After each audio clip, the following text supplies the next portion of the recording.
తెరుద్దాం Bibles అందరూ కూడా. ఇర్మియా గ్రంథము దయచేసి తెరవండి. ఇర్మియా గ్రంథము 32వ అధ్యాయం.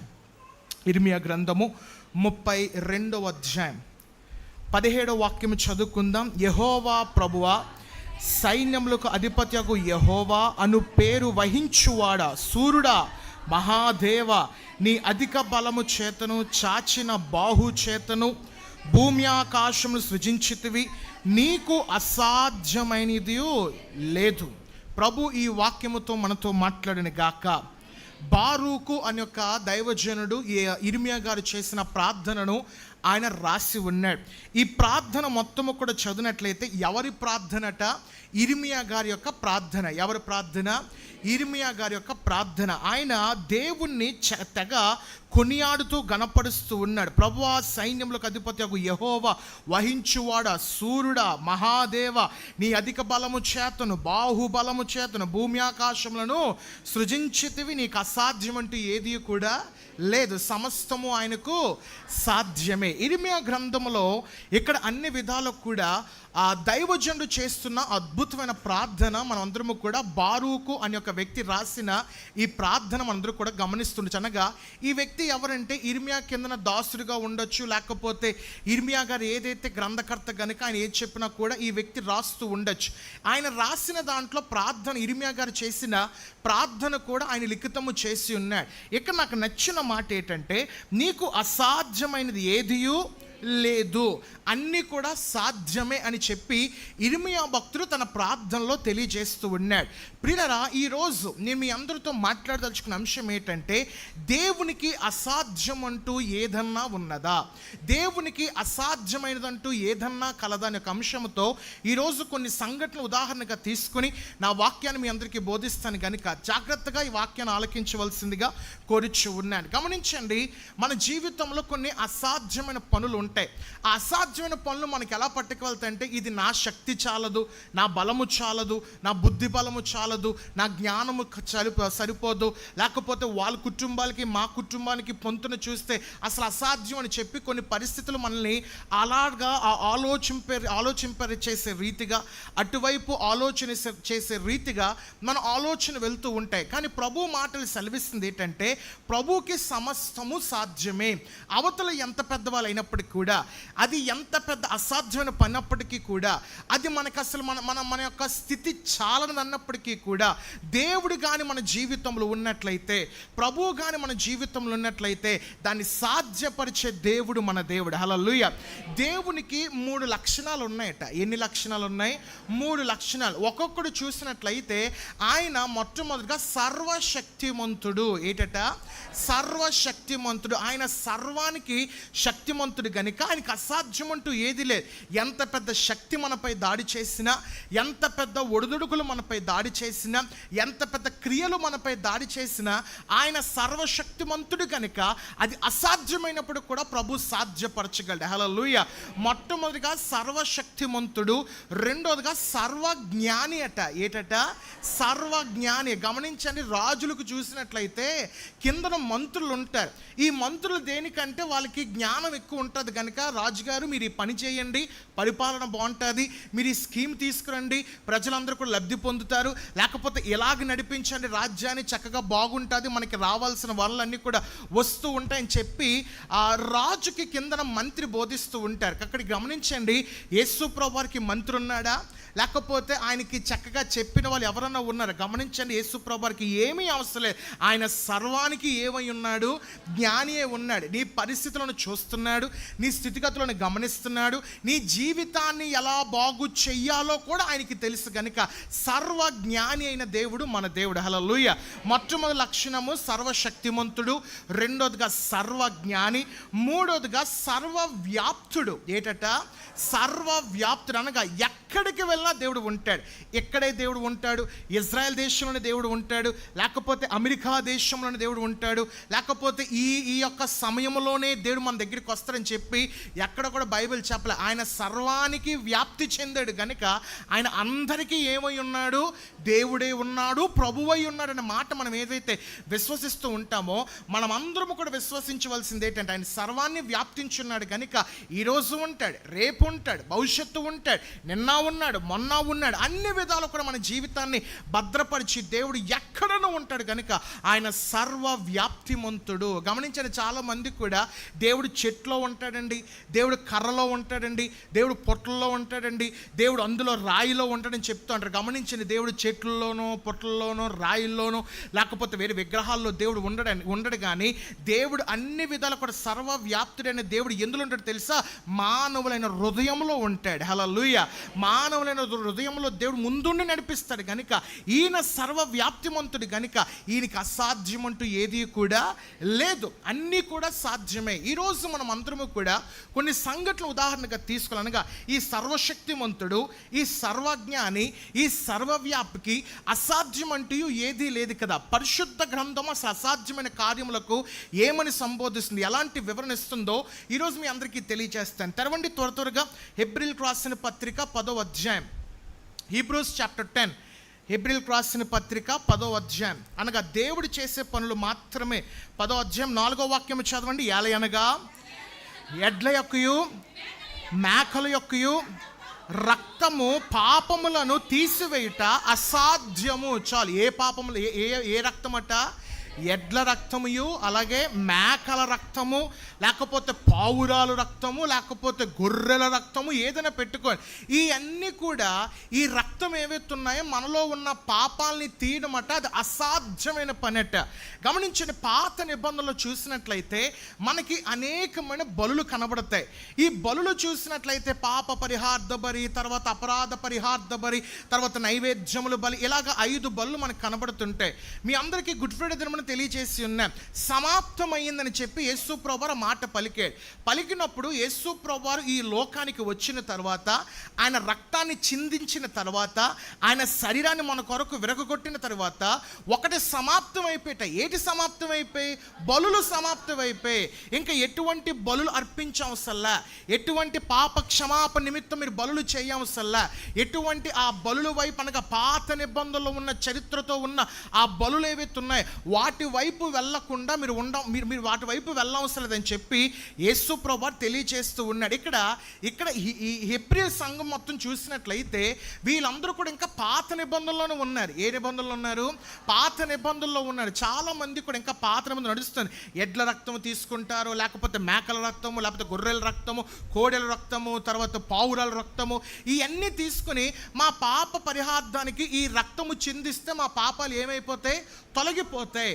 మా పాపాలు అన్ని విషయాలు కడిగిపోతాయని చెప్పి చాలామంది కూడా మోగ జంతువుల యొక్క రక్తము వల్ల మాకు పాప విమోచన వస్తుందని చెప్పి అనేక మంది కూడా నమ్మిన వారు ఉన్నారు. కానీ హెబ్రీయులకు రాసిన పత్రిక అపోస్తలుడైన పౌలు గారు 10వ అధ్యాయం 4వ వాక్యంలో తెలియజేసింది ఏంటంటే, రక్తము పాపములను తీసివేయుట అసాధ్యము. ఏదైతే ఎడ్ల రక్తము కావచ్చు, మేకలు కావచ్చు, గొర్రెలు కావచ్చు, ఆ రక్తం ఏదైతే ఉందో మీ పాపములు కడిగివేయట ఏటది అసాధ్యము. దానివల్ల మీకు ఏమి పాప విమోచన రాదు. వాటి వలన ఏంటి పాప విమోచన రాదు. యేసయ్య యొక్క చిందించిన రక్తాన్ని పైన పూర్తిగా విశ్వసిస్తే మీకు పాప విమోచన కలుగుతుంది. హల్లెలూయా. గమనించండి, హైందవులు కావచ్చు, లేకపోతే ఇస్లాం సహోదరులు కావచ్చు, బుద్ధిజం, జుడాయిజం, వీళ్ళందరూ కూడా మనము నిత్య జీవం అంటుంటే వాళ్ళు మోక్షం అంటూ ఉంటారు. ఏటంటారు? మోక్షం అంటారు. ఈ పని చేస్తే మాకు మోక్షం వస్తుంది, ఎలాంటి పనులు చేస్తే మాకు మోక్షము కలుగుతుంది. ఇస్లాంలో ఖురాన్లో ఏవైతే ఉంటుందో, ఖురాన్ ఏం బోధిస్తుందంటే ఎవరైతే మోక్షము కావాలో అనగా నిత్య జీవము కావాలో వాళ్ళు కంపల్సరీగా 5 పనులు చేయాలట. ఏ పనులు? 5 పనులు చేయాలట. ఆ పనులు నేను వివరించిన కానీ అది కొంచెం చూస్తే ఆశ్చర్యకరంగా ఉంటాయి. బుద్ధిజంలోకి వెళ్దాం. బుద్ధిజంలోకి వెళ్ళిన తర్వాత మోక్షం విషయంలో చూసి అనగా వాళ్ళకి నిత్య జీవము కావాలంటే 8 నిర్ణయాలు తీసుకోవాలట. ఎన్ని నిర్ణయాలు? 8 నిర్ణయాలు. ఇస్లాం చూస్తే 5 పనులు చేయాలట. లేకపోతే బుద్ధిజం వచ్చేసరికి 8 నిర్ణయాలు తీసుకోవాలి. జుడాయిజం అనేది వచ్చేసరికి దాదాపు ఆ పాత నిబంధన వాళ్ళు అనుసరిస్తారు కనుక 618 ఆజ్ఞలు ఏవైతే పాత నిబంధనలు ఉన్నాయో అన్నిటిని కూడా అనుసరించాలి. అనుసరించకపోతే ఏం కలగదు? నీకు నిత్య జీవము కలగదు, మోక్షము కలదని చెప్పి చాలామంది కొన్ని నమ్ముతూ ఉంటారు. ఇంకా హిందూయిజంకి వచ్చినట్లయితే ఆ కుంభమేళా అని, లేకపోతే రాజమండ్రిలో జరుగుతాయి పుష్కరాలు. ఈ 12 సంవత్సరాలకు ఒక్కసారి వచ్చే పుష్కరాలు, మహాకుంభమేళలో మేము అక్కడ పుణ్యస్నానం చేసేస్తేనో లేకపోతే ఆ స్నానం చేస్తేనో మాకు మోక్షం వస్తుందని చెప్పి అనేకమైన మతాలు అనేక రకాలుగా బోధిస్తున్నాయి. కానీ క్రైస్తవం బోధిస్తున్న అద్భుతమైన సత్యం ఏంటంటే, మీరు చెయ్యవలసిన పనులన్నీ కూడా యేసు ప్రభువు పూర్తి చేశారు.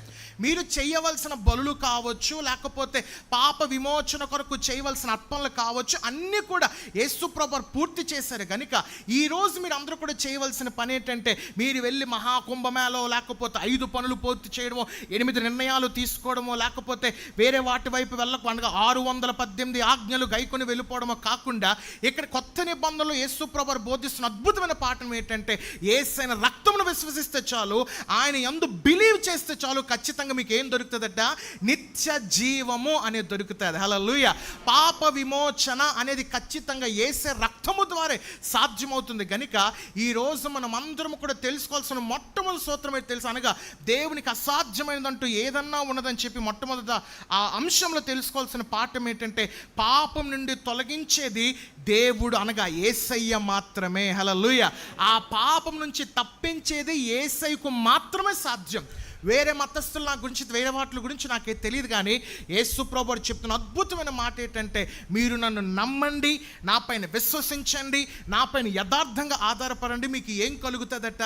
పాప విమోచన నుంచి విముక్తి కలుగుతుంది. ఈరోజు చాలామంది కూడా ఆ వాక్యము తెలియకపోవడం వల్ల, వాక్యం అనేది వాళ్ళ హృదయంలో లేకపోవడం వల్ల, క్రైస్తవంలో కూడా ఇలాంటి అనగా హైందవులు చేసే దుర్పనులు కూడా చాలామంది కూడా చేసిన వాళ్ళు అనగా, వాళ్ళు జుత్తులు అర్పించేయడమో, లేకపోతే మోకాలతో మెట్లు ఎక్కడమో, వేరే పనులు ఉంటాయి. గమనించండి, వాక్యం తెలిసిన వాడు ఎవరు కూడా ఈ పనులు చేయడం. అపోస్తలుడైన పౌలు గారు క్రీస్తు కోసం భిన్నంగా ఒక థియలాజికల్ స్టడీ చేశాడు. కనుక సంఘం అందరికీ బోధిస్తుంది ఏంటంటే, మీరు ఆ ఎద్దుల రక్తం ఇవ్వవలసిన లేదు, మేకల రక్తం పెట్టవలసిన లేదు, గొర్రెల రక్తం చిందించవసరం లేదు. దీని కొరకు ఎవరు చిందించారు? ముందుగానే యేసు ప్రభువు శిలువ పైన రక్తాన్ని చిందించాడు. కనుక ఆయనకి అసాధ్యం అంటూ ఏమీ లేదు. ఆయన రక్తాన్ని విశ్వసించినట్లయితే, ఆయన పైన ఆధారపడి వెళ్ళినట్లయితే మీకు ఖచ్చితంగా పాప విమోచన శక్తి దొరుకుతుందని చెప్పి ఇక్కడ హెబ్రీ సంఘానికి అపోస్తలుడైన పౌలు గారు తెలియజేస్తున్నాడు. హల్లెలూయా. ఈరోజు మనం బలులు అర్పించవలసిన అవసరతలు మనకి లేదు, లేకపోతే వేరే పుణ్య స్నానాలు చేయవలసిన అవసరతలు మనకి లేదు, లేకపోతే వేరే వాటిని దేవతలకో లేకపోతే వేరే వాటి విగ్రహాలకో ఏవేవో అర్పించవలసిన అవసరత మనకి లేదు. కానీ మన హృదయాన్ని క్రీస్తుకి అప్పగించి, ప్రభువా నేను ఇక్కడ నుంచి పాప విమోచన గురించి నేను తప్పు చేశాను ప్రభువా, ఒప్పుకోలు ప్రార్థన చేస్తానని తండ్రి చెప్పి నువ్వు ప్రార్థన చేయగలిగితే, యేసయ్యకు అసాధ్యం అంటూ ఏది ఉండదు. కనుక ఆయన పాపం నుంచి విడుదల చేసి నీకు నిత్య జీవాన్ని ప్రభు కలుగు చేస్తాడు. హల్లెలూయా. మొట్టమొదటిగా అసాధ్యం అంటూ ఏమన్నా ఉన్నదన్న అంశంలో మొట్టమొదటి చూసినట్లయితే, పాపం నుండి తొలగించేది దేవునికి మాత్రమే అసాధ్యం అనగా యేసయ్యకు మాత్రమే అసాధ్యము. రెండోదిగా చూద్దాం, మత్తయి సువార్త 17వ అధ్యాయం, మత్తయి సువార్త 17వ అధ్యాయం 20వ వాక్యం చదవండి. 20-21. అందుకు ఆయన, మీ అల్ప విశ్వాసము చేతనే మీకు ఆవగింజంత విశ్వాసం ఉండిన యెడల ఈ కొండను చూచి ఇక్కడ నుండి అక్కడికి పొమ్మనగానే అది పోవును. మీకు అసాధ్యమైనది ఏది ఉండదని నిశ్చయముగా మీతో చెప్పుచున్నానని వారితో నేను. హల్లెలూయా. మొట్టమొదటిగా మనం చూసినట్లయితే పాపమును తొలగించేది యేసయ్యకు మాత్రమే సాధ్యము. రెండోదిగా అసాధ్యం అంటూ ఏదన్నా ఉన్నది అంశంలో రెండో పాఠం మనం నేర్చుకోవాల్సింది ఏంటంటే, ఆవగింజంత విశ్వాసముతో సమస్తము సాధ్యం దేవునికి. హల్లెలూయా. ఏ గింజట? ఆవగింజ. మస్టర్డ్ సీడ్ అనండి అందరూ కూడా. Mustard seed. ఆ గింజ ఈరోజు ఎలాగుంటుందని చెప్పి గూగుల్లో కొట్టాను. ఎంత ఉంటుందిరా బాబు ఇది, ఎందుకు దేవుడు పదే సంబోధించాడంటే, అది మరీ దారుణంగా ఉంది. అన్ని విత్తనాలకైనా చాలా చిన్నగా ఉంది. ఆ విత్తనం ఏదైతే ఉందో అంత చిన్నపాటి విశ్వాసము చాలట కొండని సైతము కదిలించేస్తుంది. ఆవగింజంత విశ్వాసం మన హృదయంలో నాటబడితే ఎలాంటి పనులైనప్పటికీ కూడా, అది అసాధ్యమైనప్పటికీ కూడా ప్రభు దాన్ని ఏం చేయగలడట, సాధ్యపరచగలడు. ఇక్కడ జరిగిన సంఘటన అందరికీ తెలిసిందే. యేసు ప్రభువారు తాబోరు కొండపైన, అనగా రూపాంతరము చెందే కొండపైన వెళ్ళాడు. అక్కడ ఏం జరిగిందో మీ అందరికీ తెలుసు. యేసు ప్రభువారు రూపాంతరం చెందిన ఆయనతో పాటు పేతురు వెళ్ళాడు, యోహాను వెళ్ళాడు, యాకోబు కూడా వెళ్ళాడు. వెళ్ళిన తర్వాత ఈ ముగ్గురిని తాబోరు కొండ మీద పట్టుకు వెళ్ళాడు. కొంతమంది శిష్యులు ఏమో యేసు ప్రభువారు కింద పెట్టేశారు. పెట్టిన తర్వాత వీళ్ళు ముగ్గురు పైన ఉన్నారు, యేసు ప్రభువారు దాదాపు 4 పైకి వెళ్ళిపోయారు. కింద ఇంకొంతమంది శిష్యులు ఉన్నారు. ఆ శిష్యుల దగ్గరికి 2 తండ్రి కొడుకులు వచ్చారు. వచ్చిన తర్వాత, బాబు మీరు యేసు ప్రభు శిష్యుల్లా కనబడుతున్నారు, నా కుమారుడికి ఒక వింతైన రోగం వచ్చింది, నా కుమారుడు చాలా బాధపడింది, అగ్గి కనబడుతుంది అందులో దూకేస్తున్నాడు, లేకపోతే నీళ్లు కనబడుతుంది అందులో దూకేస్తున్నాడు, కనుక నా దయ్యం పట్టింది కనుక నా కుమారుడు కొరకు ప్రార్థన చేయండి అంటే, ఈ తక్కిమ అపోస్తులు ఆయన తలపైన, అనగా కుమారుడు తలపైన చెయ్యేసి అటు ఇటు టచ్ గెచ్చు దట్ ఇస్ గుడ్ అన్నీ చేశారు. కానీ ఏమవ్వలేదు, విడుదల రాలేదు, స్వస్థత రాలేదు. ఇక్కడ ఒక తండ్రికి ఏమొచ్చి ఇదేట్రా యేసు ప్రభు శిష్యుల దగ్గర తీసుకొచ్చాను, అసలు వీళ్ళ వల్ల కావట్లేదని చెప్పి అన్న సమయంలో ఇంక మొత్తానికి అయిపోయిన తర్వాత యేసు ప్రభు కిందకు వచ్చేసారు, సువార్త ప్రకటించుకున్నాడు. మళ్ళీ తండ్రి కొడుకులు మళ్ళీ యేసు ప్రభు దగ్గరికి వచ్చారు. వచ్చిన తర్వాత ఇప్పుడు మొట్టమొదటి రాగానే ఈ తండ్రి చేసిన పని ఏంటంటే, శిష్యుల మీద కంప్లైంట్ ఇచ్చాడు. బాబు నా కుమారుడికి దయ్యం పట్టింది, అది పక్కన పెట్టండి, మీ శిష్యుల దగ్గర తీసుకొచ్చాను, మీ శిష్యులు అనబడిన వారు అపోస్తులు ఎవరైతే ఉన్నారు వాళ్ళ దగ్గర తీసుకొచ్చిన వాళ్ళ వల్ల విడుదలే కాలేదు అనగానే యేసు ప్రభువారు వాళ్ళ వైపు తిరిగి మూర్ఖులను తిట్టాడు. యూ ఫూల్స్ అని తిట్టాడు. అక్కడ మీకు బుద్ధి లేదా, మీకు విశ్వాసం లేదని తిట్టినప్పుడు అన్ని విధాలు కూడా ఆ వ్యక్తి ఎవరైతే తండ్రి ఉన్నాడో తండ్రితో యేసు ప్రభువారు మాట్లాడుతున్నాడు. యేసు ప్రభువారు మీకన్నా విడుదల చేసే శక్తి ఉందా అంటే యేసు ప్రభువారు ఒకటే మాట, నమ్ముట నీ వలనైతే సమస్తము సాధ్యమే. నమ్మటం ఎవరి వల్ల ఉండాలట, మన వైపు ఉండాలి. ముందు మనము కానీ నమ్మకుండా దేవుడి దగ్గరికి వచ్చేసాను కదా, మందిరంకి వచ్చేసాను కదా, ఆ పర్టికులర్ మందిరంలో వచ్చి కూర్చున్నాను కదా, నాకు వచ్చేద్దులే, నేను చదవకపోయినా నాకు మార్కులు వచ్చేస్తాయిలే, నాకు అన్నీ బాగుంటాయని చెప్పి ఒకవేళ నువ్వు ఆ పరిస్థితులు బట్టే నమ్మకంతో వచ్చి దేవునిపై నమ్మకం లేకుండా జీవించినట్లయితే నీకు రిజల్ట్ రాదు, దాని ప్రతిఫలం రాదు. మొన్నటి దిన 10th క్లాస్ రిజల్ట్స్ వచ్చాయి. 10th క్లాస్ రిజల్ట్స్ వచ్చినప్పుడు అందరూ కూడా నన్ను అంటే, అబ్బా పాస్టర్ గారు దేవుని కృపను బట్టి అందరూ పాస్ అయ్యారని చెప్పేసి మీరు తర్వాత మన శ్రోతలు అందరూ కూడా చెప్తూ ఉన్నారు. అయితే కొంతమంది ఉన్నారు, ఆ శ్రోతలు ఏంటంటే వాళ్ళ కోసం ప్రార్థన చేసాం కానీ వాళ్ళందరూ కూడా ఎత్తేసారు సబ్జెక్టులు అన్నీ కూడా, ఒక్కొక్కటి 2 వేసి 3 వేసి ఎత్తేసారు. ఎత్తేసిన తర్వాత వాళ్ళు నాకు ఫోన్లు మెసేజ్లు ఏంటండి ఎంత ప్రార్థన చేశారు, ఏంటండి మీరు సన్నిధి ఎంతమంది ప్రార్థన చేశారు, ఓహో ప్రతిరోజు మా కోసం ప్రార్థన చేశారు, మా పిల్లలందరూ కూడా ఇప్పుడు ఏమైపోయారు, ఫెయిల్ అయిపోయారు అంటున్నారు. అంటే వాళ్ళకి ఆ దేవుడిపై నమ్మకం కాదు, అంటే నేను ప్రార్థన చేస్తే అది అయిపోద్ది అంతే. ఇక్కడ నమ్మకం నా పైనో నా మాటల పైనో లేకపోతే ఈ మైకు పైనో ఈ పోడియం పైన కాకుండా ఇక్కడ మీరు నా హృదయంలో ఉన్న దేవునిపై నమ్మకము కలిగి మీరు ప్రార్థన చేస్తే మీకు కార్యము జరుగుతుంది. నేను చెప్పానమ్మా, నీతో పాటు అనేక మందికి ప్రార్థన చేశాను, వాళ్ళు దేవుడి మీద నమ్మకంతో పెట్టుకోవడంతో పాటు వాళ్ళు కష్టపడ్డారు. నీ పిల్లలు ఏంటంటే పాస్టర్కి చెప్పిస్తాం కదా, ఇప్పుడు ఎగ్జామ్ నేను ఏమైపోతాను, పాస్ అయిపోతానని చెప్పి ఆ నమ్మకంతో ఉన్నారు కనుక ఫెయిల్ అయ్యారు. కానీ తల్లి అందరూ చక్కగా పాస్ అయ్యారు. నీ పిల్లలకి ఒళ్ళు కొవ్వెక్కి వాళ్ళన్ని విధాలకు చదవకుండా అన్నీ చూసుకుంటాడులే, అన్నీ ప్రార్థన చేసుకుని మళ్ళీ పాస్టర్ మీద వేసేస్తాను, నిన్నంతా కూడా దొరుకుతాం కదా, అన్ని విధాలు కూడా దొరుకుతాం కదా, తెల్లబాట్లు వేసుకుని వాళ్ళ మీద వేసేయచ్చలే తప్పు అనుకుని వేసేస్తూ ఉంటారా. చాలామంది కూడా ఇలాగే ఉంటూ ఉంటారు. గమనించండి, ఇక్కడ తండ్రి వచ్చి యేసు ప్రభువారు చెప్తుంది ఏంటంటే, నా కుమారుని విడుదల చేయగలగమంటే యేసు ప్రభువారు అన్న మాట, ముందు నీకు నమ్మకం ఉందా, నీకు దేవునిపై నమ్మకం ఉందా? ఈరోజు దేవుని సన్నిధిలో కూర్చున్న నీవు, దేవుని సన్నిధిలో ఆరాధన చేస్తున్న నీవు, ఒక సమర్పణతో ఒక ఉపవాసముతో వచ్చిన నీవు, ప్రభు నా జీవితంలో ఒక కార్యము చేయాలి, దేవుడు నా జీవితంలో కార్యము చేయాలని చెప్పి నమ్మి వచ్చిన నీవు అడుగుతున్నది ఒక ప్రశ్న ఏంటంటే, ఎంత చేస్తున్నారు, ఎంత భక్తి చేస్తున్నారు, శ్రద్ధలతో ఉంటున్నారు, దేవునిపై ఆరాధన చేస్తున్నారు, కానీ మీకు ప్రభు చేస్తున్నాడు, ప్రభు చేయగలనే విశ్వాసము నీలో ఉందా? ప్రశ్న అది. దేవుడు నా జీవితంలో తలపెట్టగలడు. నా జీవితంలో వచ్చిన వాగ్దానము కావచ్చు, నా జీవితంలో జరుగుతున్న కొన్ని అనుకూలమైన పరిస్థితులు కావచ్చు, నాకు ఎదురవుతున్న సమస్యలు కావచ్చు, ఉద్యోగం లేకపోవడం కావచ్చు. వాగ్దానం వచ్చి నాకు ఉద్యోగం వస్తుందని, వ్యాపారం బాగుపడుతుంది వాగ్దానం వచ్చింది, కానీ ఇక నీలో నమ్మకం ఉందా? ఇక్కడ ప్రశ్న అక్కడే వస్తుంది. చాలామంది కూడా ఖచ్చితంగా అయిపోద్దండి, ఎలాగైనా అయిపోద్దని చెప్తుంటారు, కానీ లోపల మటుకు కొన్ని సందేహాలు ఉంటాయి. అది అవ్వకపోతే ఏమైపోద్దో. వద్దు, క్రైస్తవంలో సందేహాలు ఉండకూడదు. ఎప్పుడైతే అబ్రహాం గారికి వచ్చేసరికి 99 సంవత్సరాలు, ఎన్ని సంవత్సరాలు? 99 సంవత్సరాలు. సారమ్మ గారికి 89 సంవత్సరాలు. 89 సంవత్సరాలు సారమ్మకు వచ్చింది. 99 సంవత్సరాలు ఏమో ఎవరికి వచ్చింది? అబ్రహాం గారికి వచ్చింది. వచ్చిన తర్వాత దేవదూతలు వచ్చి అన్నారు, బాబు నీకు వచ్చే సంవత్సరం, వచ్చే కాలానికి మంచి పిల్లలు పుడతారు అనగానే అబ్రహాము గారు దేవుని నమ్మారు. కానీ ఇక్కడ సారమ్మ గారు టెంట్లో కూర్చుని నవ్వుతుంది. ఏటవుతుంది, నా వయసు ఏంటి, నాకు ఏమున్నా, నాకు పరిస్థితులు ఏంటి, స్త్రీ ధర్మమే కోల్పోయినని చెప్పి నేను ఎడుతుంటే నాకు పిల్లలు వస్తారని చెప్పేసి సారమ్మ గారు టెంట్లో కూర్చుని అవిశ్వాసంతో అవిశ్వాసంతో మాట్లాడుతున్నారు. కానీ ఎప్పుడైతే దేవుని దూత వచ్చి మాట్లాడిందో, దేవుని మహాకృపను బట్టి సారమ్మ గారు కూడా విశ్వాసంతో ఉండేటి చేత 100 సంవత్సరాలకి వీళ్ళేమోంచి పిల్లలకి అన్నారు. నాకు అనిపించింది వాళ్ళ పిల్లలు పట్టుకుని వీధిలో నడుస్తుంటే అందరూ అనుకుని ఉన్నాడు, తాత మునిమానవుని పట్టుకుని వచ్చాడేమో అనుకుని ఉండుంటాడు. చాలామంది కూడా అలాగే అనుకుంటారు.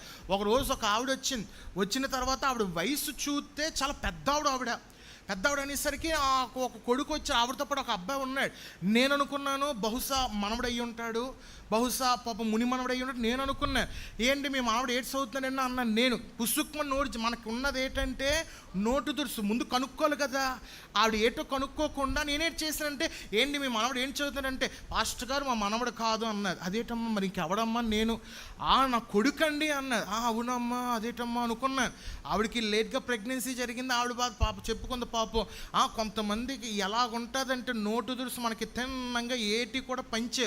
నాకు ఎప్పుడు అంతే, ముందు వెనకాల చూసుకొని ఏటనేస్తాను మాట్లాడొస్తాను. దానివల్ల ఎన్ని వ్యతిరేకతలు వచ్చాయో, దానివల్ల ఎన్ని బాధలు పడ్డానో గమనించి అన్ని పక్కన పెడితే అబ్రహాం ఇక్కడ దేవుని నమ్మాడు అంతే.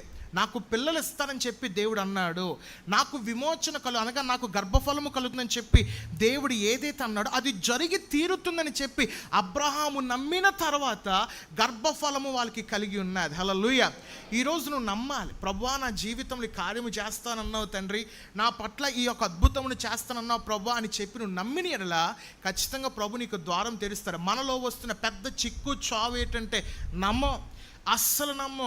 వాక్యం వింటున్నా నమ్మో, లేకపోతే పాస్టర్ చెప్తున్నా నమ్మరు, పాస్టర్ గారు చెప్తున్నా నమ్మరు, లేకపోతే వేరే సంఘాలకు వెళ్తున్నా నమ్మరు.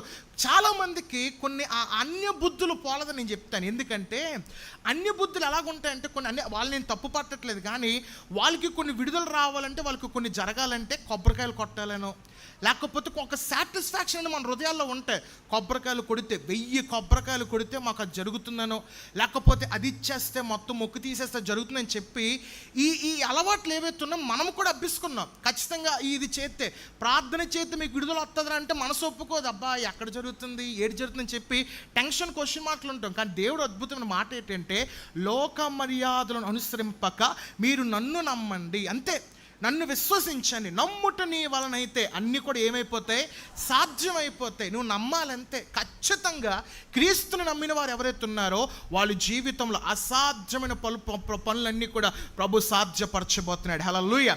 మొట్టమొదటిగా దేవునికి అసాధ్యం అంటూ ఏమన్నా ఉన్నదో మనం తెలుసుకోవాల్సిన మొట్టమొదటి అంశం ఏంటంటే, పాపమును తొలగించేది యేసయ్యకు మాత్రమే సాధ్యము. రెండోదిగా ఆవగింజంత విశ్వాసముతో సమస్తము సాధ్యము.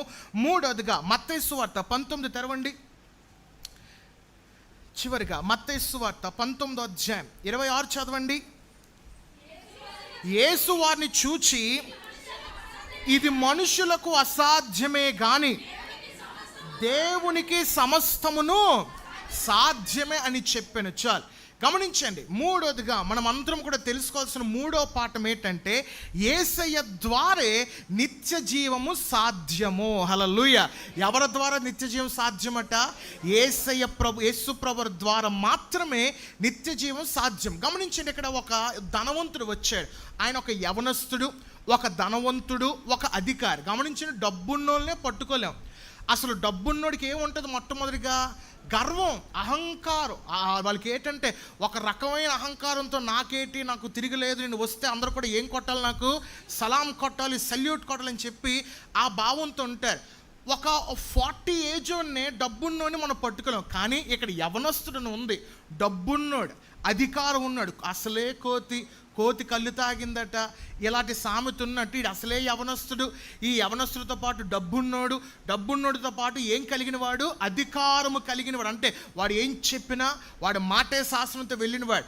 అలాంటి సమయంలో ఒకరోజు యేసు ప్రభువు దగ్గరికి వచ్చి అన్నాడు, అయ్యా నేను ఆ నిత్య జీవానికి వెళ్దాం అనుకున్నాను, అనగా నిత్య రాజ్యంలోకి వెళ్దాం అనుకుంటున్నాను, ఏం చేయమంటాను చెప్పి యేసు ప్రభువుని అనగానే, యేసు ప్రభువు పాత నిబంధనలు ఉన్న ప్రతి ఒక్క ఆజ్ఞను కూడా చెప్పాడు. బాబు, నిన్ను వల్ల నీ పొరుగువాన్ని ప్రేమించాలి, ధర్మశాస్త్రం అనుసరించాలి, లేకపోతే నరహత్య చేయకూడదు, దొంగతనం చేయకూడదు అని చెప్పి అన్నప్పుడు ఆ వ్యక్తి చెప్పిన ధనవంతుడు, యవనస్తుడు, అధికారము కలిగిన వాడు చెప్పింది ఏంటంటే, వారు బాబు అవన్నీ కూడా ఎంత అన్నప్పుడు నుంచి చేస్తున్నాను, చిన్నప్పటి నుంచి చేస్తున్నాను, అది పెద్ద విషయం కాదు, ఇంకా ఏదో ఒకటి చెయ్యాలి కదా, ఏదో కొదువైపోయింది నాలో, ఏదో ఒకటి చెయ్యాలి, అది చెప్పండి నాకు యేసుప్రభుని అనగానే యేసుప్రభుడు చెప్పింది ఏంటంటే, నీకు కలిగి ఉన్న సమస్త ఆస్తిని అమ్మి ఎవరికిచ్చే?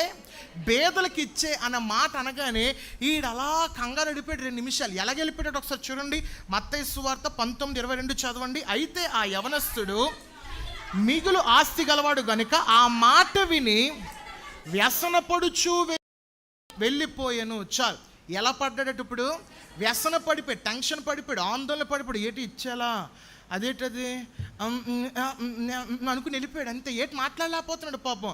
యేసు ప్రభువు బాబు నీకున్న ఆస్తి మొత్తం కూడా అమ్మి అనగానే టెన్షన్ వచ్చేసి అసలు నిత్య జీవం పొందడానికి అనగా ఆయనకు అడ్డుగా ఉన్న ఆస్తిని అమ్మడానికి మటుకు ఇష్టపడలేదు. గమనించండి, ఇక్కడ ఈ శిష్యులు అడిగిన ప్రశ్న ఏంటంటే, అయ్యా మరి ధనవంతులు నిత్య జీవం పొందరా, లేకపోతే ధనవంతులు నిత్య రాజ్యంలోకి వెళ్ళరా? గమనించండి, ఇది చాలా మంది కూడా ఒక అపోహ ఏంటంటే, డబ్బు పిచ్చున్ననో, లేకపోతే డబ్బు కలిగిన వారినో, లేకపోతే డబ్బుని ప్రేమించిన వారినో దేవుడు నిత్య రాజ్యంలోకి పట్టుకెళ్ళడు, లేకపోతే దేవుని ఒక రాజ్యంలో అడుగులేదు అనుకుంటారు. గమనించండి, యేసు ప్రభువుని ఆ సిలువ పైన దింపిన నికోడమస్ కావచ్చు, లేకపోతే అర్మతీ యోసేపు కావచ్చు, లేకపోతే యోబు కావచ్చు, అబ్రహాం కావచ్చు, వీళ్ళేం పేదోలా? మహా డబ్బున్నోళ్ళు. బర్నబా ఏమైనా డబ్బు లేనోడా? మహా డబ్బున్నాడు. అంత డబ్బున్నోళ్ళు. వీళ్ళకి దేవునికి అలాగనే వాళ్ళకి మధ్యన ఈ డబ్బు అడ్డంగా లేదు. వాళ్ళు నిత్యముగా దేవుని చూస్తూ ఉండేవారు. వాళ్ళకి ఏది కూడా అనగా ఏ కొదువు లేకుండా ప్రభువా ప్రభువా ప్రభువా అనుకుంటూనే ఉండేవారు. కానీ ఈ యవనస్తుడు ధనవంతుడికి ఏంటంటే, నిత్య రాజ్యంలోకి వెళ్ళుటకు నీకున్న డబ్బు అమ్మే అంటే ఆడు అసలు నమ్మలేకపోతున్నాడు. నా వల్ల కాదు, వ్యసన పడిపోతే వెళ్ళిపోతున్నాడు. గమనించండి, ఈరోజు చాలామంది కూడా యేసు ప్రభువారు నిత్య జీవం ఇవ్వడానికి సిద్ధంగా ఉన్నారు. కానీ నీలో కొన్ని అడ్డంకులు ఉన్నాయి, దాన్ని నువ్వు తీయలేకపోతున్నావు. ఈ డబ్బు తీయలేకపోయాడు. బహుశా మీలో కోపాలు ఉండొచ్చు, మీలో అసూయ ఉండొచ్చు, మీలో తెలియని ఒక కపటమైన మనసు ఉండొచ్చు, ఎదుటి వాళ్ళు నాశనం అయిపోవాలని చెప్పి దుర్హృదయం కలిగిన ఉండొచ్చు. గమనించండి, ఆ అడ్డంకులు తొలగించి ప్రభువా నా హృదయం నీకు సమర్పిస్తున్నాను తండ్రి అని చెప్పి నువ్వు ఉన్నట్లయితే ఖచ్చితంగా నిత్య జీవనం పొందుకుంటావు. హల్లెలూయా. ఈ డబ్బున్నోడికి యేసు ప్రభువు చెప్పింది, బాబు దయచేసి నీకున్న డబ్బును మొత్తం కూడా బీదలకు అమ్మేసి మొత్తం ఎవరికి ఇచ్చే? బీదలకు ఇచ్చే. ఇంకంతే పని అయిపోతుంది, నిత్య జీవనకు వచ్చేస్తాం అనగానే ఆ పని అడుగు చేయలేకపోయాడు. అస్సలు ఏదైతే అడ్డంగా ఉందో దేవునికి ఆ మనిషికి అడ్డంగా ఉన్నదాన్ని తొలగించలేకపోయాడు. ఈరోజు చాలామంది కూడా అదే, నేను వాక్యం చదివేస్తానండి, ప్రార్థనకు వచ్చేస్తున్నానండి, ఆ పని చేసేస్తున్నాను, ఈ పని చేస్తాను, కానీ నీకును దేవునికి అడ్డంగా ఉన్నవి చాలా ఉన్నాయి. నీ కోపాలు, మీకున్న అహంకారం కావచ్చు, గర్వములు కావచ్చు, ఎదుటి వాళ్ళని చిన్న చూపు చూడడం కావచ్చు, అంటరానితనం కావచ్చు. గమనించండి, క్రైస్తవంలో కూడా ఇది పాకుకుపోతుంది. చాలామంది కూడా అంటరానితనం. ఒకరోజు ఒక మీటింగ్కి వెళ్ళిన తర్వాత ఇది నిజంగా చాలా బాధేసిందండి ఆ విషయం చూడగానే. నేను ఎప్పుడైతే ఆ స్థలం వెళ్ళిపోయానో మొత్తం అంతా కూడా అయిపోయింది, మీటింగ్ అయిపోయింది. బయటకు వచ్చిన తర్వాత కొంతమంది స్త్రీలు పసుపు నీళ్ళతో మొత్తం స్టేజ్ కడిగేస్తున్నారు. ఇదేట్రా పసుపు నీళ్ళతో స్టేజ్ కడుగుతున్నారని చెప్పి అనుకుంటే, అది ఎక్కడ నేను అడిగితే దాన్ని ఎలా తీసుకొస్తున్నారు? ఆ క్రిములు ఏమైనా ఉంటే పోతాయని చెప్పేసి మేము పసుపు నీళ్ళతో కడుతున్నామని చెప్పేసి అన్నారు. తెలుసు ఎందుకు ఆ మాటలు అనిపించింది, నాకు ఇంకొచ్చేసింది బీపీ. మనోళ్ళందరూ అని నీ మొఖం తెలిసిపోతుంది, వెళ్ళిపోదాం పదని వెళ్ళిపోదాం అంటే ఏంటంటే అదంతా కూడా అంటరానోళ్ళు కూర్చున్నారని చెప్పేసి కడిగేస్తున్నారు మొత్తం ఆడవాళ్ళందరూ కూడా. గమనించండి, ఇది మంచిది కాదు. మనిషిని మనిషిలా చూడండి అంతే, మనిషిని మనిషిలా ప్రేమించండి అంతే. అప్పుడు దేవుడు మిమ్మల్ని ప్రేమిస్తాడు, నిన్ను వలే. అది చాలా అంతే. దేవుడు ఆ రీతిగా నడుచుకుని వెళ్ళినట్లయితే అడ్డంకులు ఏవైతే ఉన్నాయో దాన్ని తొలగించే ప్రయత్నము చేయండి. అప్పుడు ఖచ్చితంగా నిత్య జీవాన్ని మీరు పొందుకుంటారని చెప్పి యేసునామములో తెలియజేస్తున్నాడు. అపోస్తలుడైన పౌలు గారు తిమోతి కూడా బోధిస్తూ ఒక మాట అండి, చూడండి.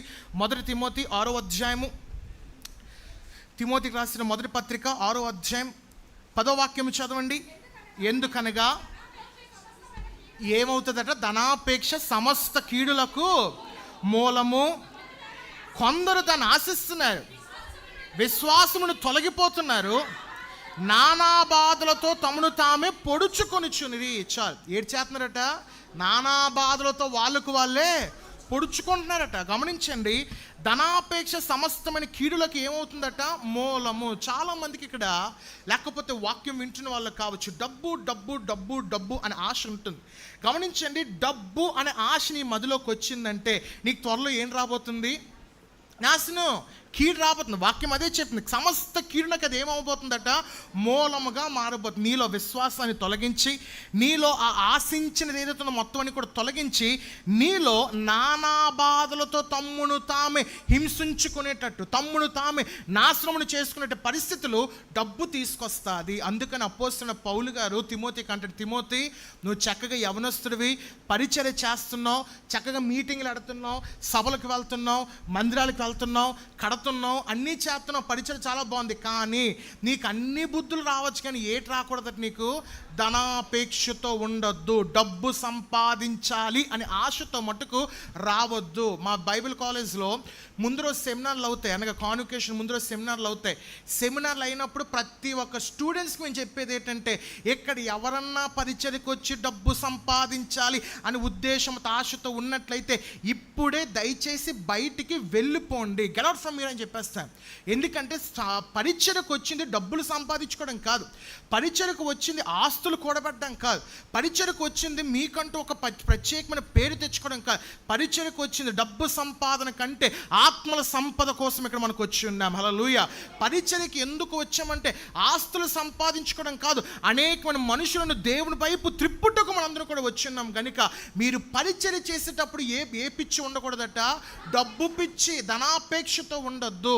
డబ్బు పిచ్చి వచ్చిందా కీడు అనేది ప్రారంభమైపోద్ది, మొత్తం నీ విశ్వాసము తొలగిపోతుంది, నీకు నువ్వే హాని చేసుకునే రీతిగా పరిస్థితులు ఏర్పడతాయి. గెహాజీ ఏం చేసుకున్నాడు, లేకపోతే ఆ బిలాం అనేవాడు ఏం చేసుకున్నాడు, ఇలాగ అనేకమైన ఉదాహరణలు బైబిల్లో తీసినట్లయితే డబ్బు పిచ్చి కలిగిన వారు ఎవడూ దేవుని నాశనం చేయడం, మనుషులు నాశనం చేయడం, సాతానుగా నాశనం చేయడం, వాళ్ళంతట వాళ్ళే నాశనం చేసుకుంటారు. ఈరోజు చాలామంది కూడా డబ్బు పిచ్చి ఏదో సంపాదించేయాలి, ఏదో చేసుకోవాలి, ఏదో నేను రాబడి సంపాదించాలి. చాలామంది ఈ మధ్యకాలంలో క్రికెట్ బెట్టింగ్ యాప్కి చాలామంది అలవాటు పడిపోయారు. ఎంతమందికి పరిస్థితులు తెలుస్తున్నాయో తెలియట్లేదు, కానీ 20 లక్షలు 30 లక్షలు 50 లక్షలు పోగొట్టేసుకున్నారు ఏం కాకుండా.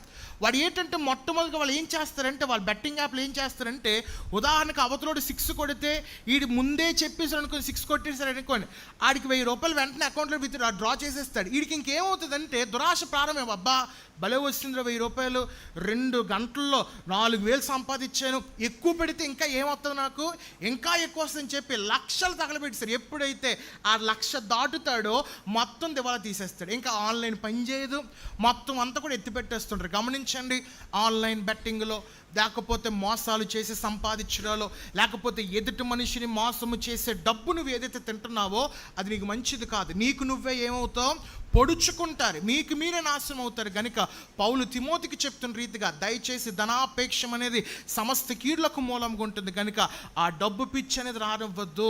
ఇక్కడ యవనస్తుడు, ప్రభువా నేను ఆజ్ఞలు గైకుంటున్నాను, నేను అన్నీ చేస్తున్నాను, నేను అన్నీ చక్కగా ఉంటున్నాను, అయితే యేసు ప్రభు అన్నది ఏంటంటే, నీ ఆస్తి మొత్తం మీ బీదలకు ఇచ్చంటే ఆ మాట వినగానే వినకుండా వ్యసన పడుతూ వెళ్ళిపోయేట. ఈరోజు దేవునికి నీకు అడ్డంగా ఉన్నవన్నీ కూడా తీసేయండి.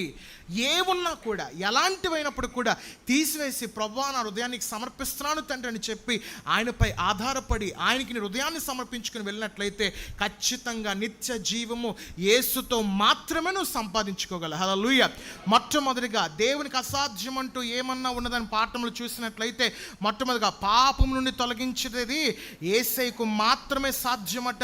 రెండోదిగా ఆవగింజంత విశ్వాసముతో సమస్తము సాధ్యమే. తర్వాత యేసయ్య ద్వారానే నిత్య జీవం మనకి సాధ్యము గనుక ఈ మూడు దయచేసి గమనించండి. వీటి ద్వారా, ఈ యొక్క యేసయ్య ద్వారా మాత్రమే అన్నీ కూడా సాధ్యము గనుక ప్రభు మీ అందరికీ కూడా అన్ని విధాలు కూడా అసాధ్యమైన కార్యములను కూడా సాధ్యపరిచి మీ జీవితాలని చీకటి నుండి వెలుగుతో నింపునుగాక.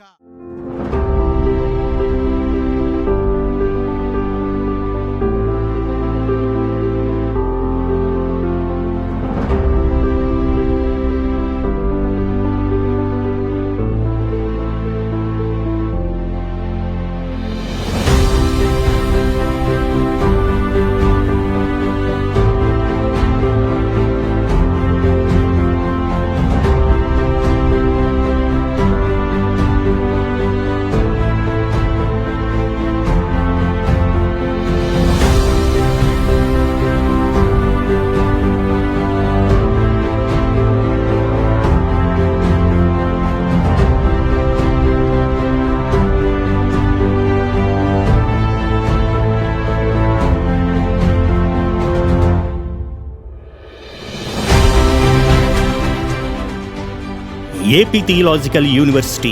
మీరు బైబిల్ కాలేజీలో చేరాలనుకుంటున్నారా?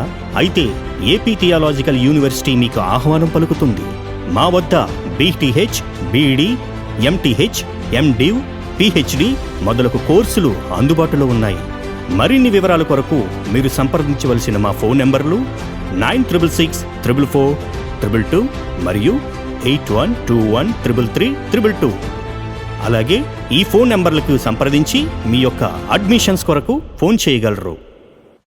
మీ అమూల్యమైన కానుకలను దేవుని పరిచర్యకై వినియోగించుటకై మరియు టీవీ ప్రసంగాలకు స్పాన్సర్ చేయుటకు, అలాగే వితంతువులకు, పేద పాస్టర్లకు సహాయం చేయడం కొరకై ఈ స్క్రీన్పై చూపించిన నంబర్లకు ఫోన్పే లేదా గూగుల్ పే పంపించగలరు.